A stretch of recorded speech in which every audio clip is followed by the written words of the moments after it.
और आज इस वीडियो में हम एनएफओ रिव्यू करने वाला है आदित्य बिरला सन लाइफ निफ्टी पीएससी ईटीएफ के बारे में। तो ये एक ओपन एंडेड ईटीएफ यानी कि एक्सेस ट्रेडेड फंड प्रकार की स्कीम है जो कि ट्रैक या तो फिर एप्लीकेट करने वाली है निफ्टी पीएससी इंडेक्स को यानी कि पब्लिक सेक्टर एंटरप्राइज इंडेक्स को। तो ये एनएफओ ओपन हुआ है 2 मई 2024 को, क्लोज होने वाला है 16 मई 2024 को और इस एनएफओ पीरियड में इन्वेस्टमेंट करने से आपको 10 रुपए एनएफओ के हिसाब से यूनिट्स मिलेंगे। तो इस एनएफओ रिव्यू की जानकारी के लिए इस वीडियो को अंत तक देखना बेहद जरूरी है। अगर अभी तक चैनल सब्सक्राइब नहीं की है तो चैनल को सब्सक्राइब कर लें और बेल आइकन दबाना बिल्कुल ना भूलें।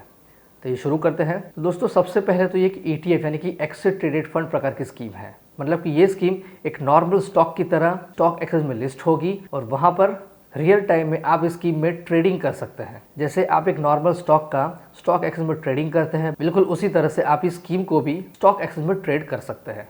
और उसके लिए आपको डीमेट अकाउंट की जरूरत पड़ेगी। अगर आपके पास डीमेट अकाउंट नहीं है तो यहाँ पर pin comment and description box में अलग अलग ऑनलाइन पोर्टल के लिंक्स दी है, वहां से आप अपना डीमेट अकाउंट ओपन करके इस एनएफओ में इन्वेस्टमेंट शुरू कर सकते हैं। इस एनएफओ का बेंचमार्क इंडेक्स है Nifty PSC total return index और पीएससी का मतलब है पब्लिक सेक्टर एंटरप्राइज। तो इस इंडेक्स में 20 स्टॉक्स होते हैं और ऐसी कंपनीज के स्टॉक्स होते हैं जिस कंपनी के अंदर सेंट्रल गवर्नमेंट या तो फिर स्टेट गवर्नमेंट का हिस्सा मिनिमम 51% होता है। मतलब कि इस इंडेक्स के अंदर नेशनल स्टॉक एक्सचेंज में लिस्टेड टॉप के 20 स्टॉक्स ऐसे होते हैं जिस कंपनी के अंदर सेंट्रल गवर्नमेंट या तो फिर स्टेट गवर्नमेंट का डायरेक्टली या इनडायरेक्टली हिस्सा मिनिमम 51% होता है। मतलब कि यहाँ पर पब्लिक सेक्टर एंटरप्राइज यानी कि सेमी गवर्नमेंट कंपनीज के अंदर इन्वेस्टमेंट होता है। तो इस इंडेक्स के सेक्टर रिप्रेजेंटेशन और उसके वेटेज की बात करें तो टॉप पर है oil gas and consumable fuels 37.33%, फिर पावर 27.66%, फिर कैपिटल गुड्स 14.67%,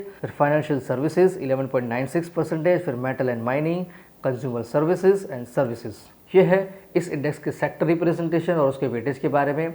अब हम जानकारी लेंगे इस इंडेक्स के टॉप 10 स्टॉक्स और उसके वेटेज के बारे में। तो टॉप पर है एनटीपीसी लिमिटेड, इसका वेटेज है 14.07%, फिर पावर ग्रिड कॉर्पोरेशन लिमिटेड 11.13%, फिर oil and natural gas corporation 9.22%, उसी तरह से coal India limited, Bharat electronics limited, Hindustan aeronautics limited, Indian oil corporation limited, Bharat petroleum corporation limited, power finance corporation limited and REC limited. ये है इस index के top 10 stocks और उसके वेटेज के बारे में। अब हम जानकारी लेंगे इस इंडेक्स के परफॉर्मेंस के बारे में। तो इस इंडेक्स का पिछले 1 साल का टोटल रिटर्न है 107.90%, पिछले 5 साल का टोटल रिटर्न है 24.43%, सिंस इंसेप्शन यानी कि करीब 24 साल का प्राइस रिटर्न है 7.85%। मतलब कि इस इंडेक्स ने पिछले कुछ सालों में काफ़ी अच्छा परफॉर्मेंस दिया है। तो अगर आप इस स्कीम में इस एनएफओ में इन्वेस्टमेंट करेंगे तो कुछ इसी प्रकार का अच्छा रिटर्न मिलने की पूरी संभावना है। तो अब एसेट एलोकेशन की बात करें तो यहाँ पर 95 से लेकर 100% तक का इन्वेस्टमेंट होने वाला है निफ्टी पीएससी के इक्विटी और लिक्विडेड इंस्ट्रूमेंट्स में, और 0 से लेकर 5% तक का इन्वेस्टमेंट होने वाला है debt and money market instruments में। इस एनएफओ के फंड मैनेजर है मिस्टर हरीश मेहता जो कि बीकॉम और एमबीए क्वालिफाइड है और आदित्य बिरला की दूसरी स्कीम को भी मैनेज करते हैं। मिनिमम एप्लीकेशन अमाउंट है 500 रुपये और 100 रुपये के मल्टीपल्स में।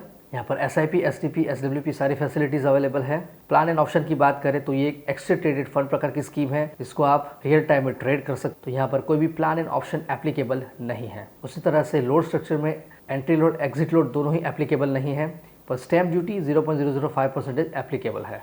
स्कीम का एक्सपेंस रेशियो रहेगा 1% तक। स्कीम का रिस्क है वेरी हाई। तो ये स्कीम एटलीस्ट 5 साल से ज्यादा टाइम पीरियड के इन्वेस्टमेंट के लिए सूटेबल है। टैक्सेशन रहेगा इक्विटी का और स्कीम में कोई भी लॉक इन पीरियड एप्लीकेबल नहीं है। अगर आप इस एनएफओ में इन्वेस्टमेंट करना चाहते हैं तो इसके लिए आपके पास डीमेट अकाउंट होना कंपलसरी है। अगर आपके पास डीमेट अकाउंट नहीं है तो description box and pin comment से कुछ ऑनलाइन प्लेटफॉर्म की लिंक्स मिलेगी, बहुत आसानी से अपना अकाउंट ओपन करें और इस एनएफओ में इन्वेस्टमेंट करना शुरू करें। तो दोस्तों ये थी जानकारी आदित्य बिरला सन लाइफ पीएससी ईटीएफ के बारे में। अगर आपको ये वीडियो पसंद आया है तो लाइक करें, कमेंट करें, शेयर करें। अगर अभी तक आपने चैनल को सब्सक्राइब नहीं किया है तो जल्द से जल्द चैनल को सब्सक्राइब करें और बेल आइकन दबाना बिल्कुल भी ना भूलें।